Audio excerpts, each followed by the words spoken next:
قرآن پاک میں اللہ تعالیٰ نے فرمایا کہ ان الصلاۃ تنہا عن الفحشاء والمنکر، کہ نماز برائیوں سے بچاتی ہے، فحش سے بچاتی ہے۔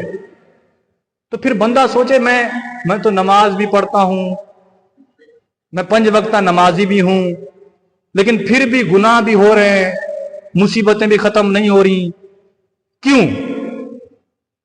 تو آپ نے غور کرنا ہے کہ نماز جو پڑھ رہا ہوں تو کیا جس طرح اللہ نے احکام شریعت دیا ہے کہ کس طریقے سے نماز پڑھنی ہے، سجدہ کس طرح کرنا ہے، رکوع کس طرح کرنا ہے، قیام کس طرح کرنا ہے، قرآن پاک پڑھنا ہے، سورہ فاتحہ کس طرح پڑھنی ہے، کیا ہم اس طرح پڑھ رہے ہیں؟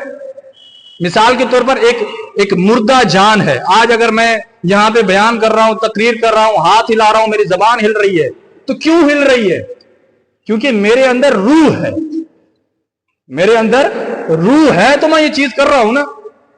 اگر میرے اندر روح نہ ہو، جب بندہ مر جاتا ہے تو یہ جو آنکھیں ہلا رہا ہے وہ ہلا بھی نہیں سکتا، اپنا ایک بالکل انگلی ہلا بھی نہیں سکتا۔ کیوں نہیں ہلا سکتا؟ کیونکہ اس کے اندر روح نہیں ہے۔ تو نماز کی روح بھی ہے، نماز کی روح ہے خشوع و خضوع۔ نماز جب بندہ پڑھے تو صرف اور صرف اللہ کا خیال کر کے، اللہ کو توجہ کر کے، ایسا محسوس ہو کہ بس میں رب کی بارگاہ میں کھڑا ہوں، رب سے مناجات کر رہا ہوں کہ یا اللہ اہدنا الصراط المستقیم، اے اللہ ہمیں سیدھی راہ دے۔ ہم 5 وقت نمازوں میں اللہ سے دعا مانگتے ہیں کہ اہدنا الصراط المستقیم، اہدنا الصراط المستقیم، اے اللہ ہمیں سیدھی راہ پہ چلا، اے اللہ ہمیں سیدھی راہ پہ چلا۔ تو پھر بھی ہم سیدھی راہ پر کیوں نہیں آ رہے؟ وجہ کیا ہے؟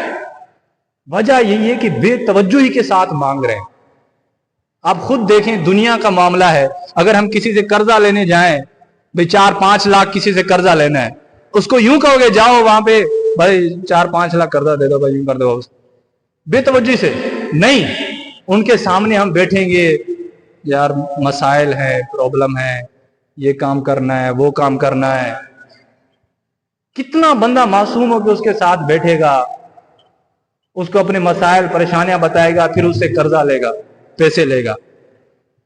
ہم اللہ کی بارگاہ میں اگر کہہ رہے ہیں کہ اہدنا الصراط المستقیم، اور خیال یہ ہے کہ کچھ پتہ نہیں ہے، دماغ میں سوچ رہے ہیں کہ یار فلاں کام بھی کرنا ہے، فلاں کام بھی کرنا ہے، فلاں کام بھی جانا ہے، ادھر بھی جانا ہے، یہ مسئلہ وہ مسئلہ، اور یہاں سے پڑھتے چلے جا رہے ہیں بس الحمدللہ رب العالمین الرحمن الرحیم مالک یوم الدین ایاک نعبد و ایاک نستعین اہدنا الصراط المستقیم۔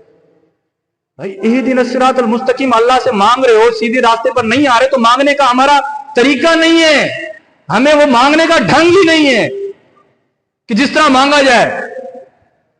آپ مانگ کر تو دیکھیں، نبی کریم علیہ السلام، آپ ان کو دل میں ایک توجہ کر کے تو دیکھیں، تو پھر دیکھیں کیسی آپ کو عطائیں ہوتی ہیں۔